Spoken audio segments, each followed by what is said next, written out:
यह कहानी एक खूबसूरत और ताकतवर शहजादी ज़हरा की है, जो अपनी सुंदरता और ताकत पर इतना गर्व करती थी कि उसने कभी दूसरों के दिल और भावनाओं का सम्मान नहीं किया।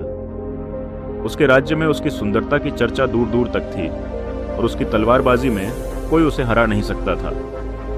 घमंड का प्रभाव शहजादी ज़हरा को लगता था कि उसकी सुंदरता और ताकत ही उसकी सबसे बड़ी संपत्ति है।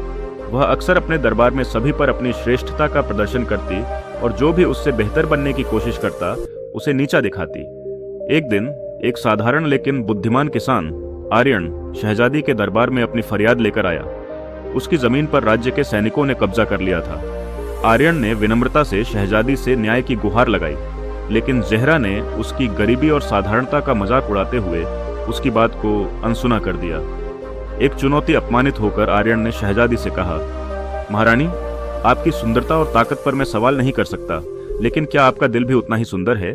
क्या आपकी ताकत न्याय और करुणा दिखाने में है? शहजादी को यह चुनौती एक अपमान लगी।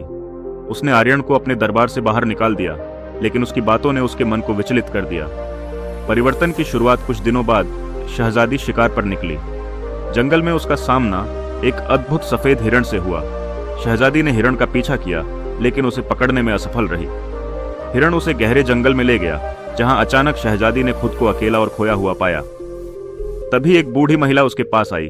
महिला ने शहजादी को पानी और खाना दिया और कहा, सुंदरता और ताकत बाहरी चीजें हैं, लेकिन असली ताकत दूसरों के दर्द को समझने और उनकी मदद करने में है। शहजादी ने महिला की बातों को अनसुना किया और घमंड में कहा, मैं खुद को बचा सकती हूँ, मुझे किसी की जरूरत नहीं। सबक महिला ने मुस्कुराते हुए कहा, तो फिर यह जंगल तुम्हारी परीक्षा लेगा।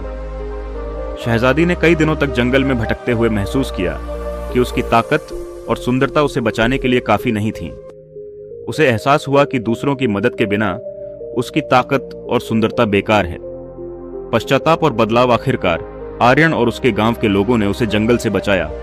शहजादी को अपनी गलती का एहसास हुआ और उसने सभी से माफी मांगी। उसने अपनी ताकत और शक्ति का इस्तेमाल अब न्याय और दया के लिए करना शुरू किया। यह कहानी हमें सिखाती है कि सच्ची सुंदरता और ताकत केवल बाहरी नहीं होती, बल्कि हमारे कर्मों और दूसरों के प्रति हमारी भावना में होती है।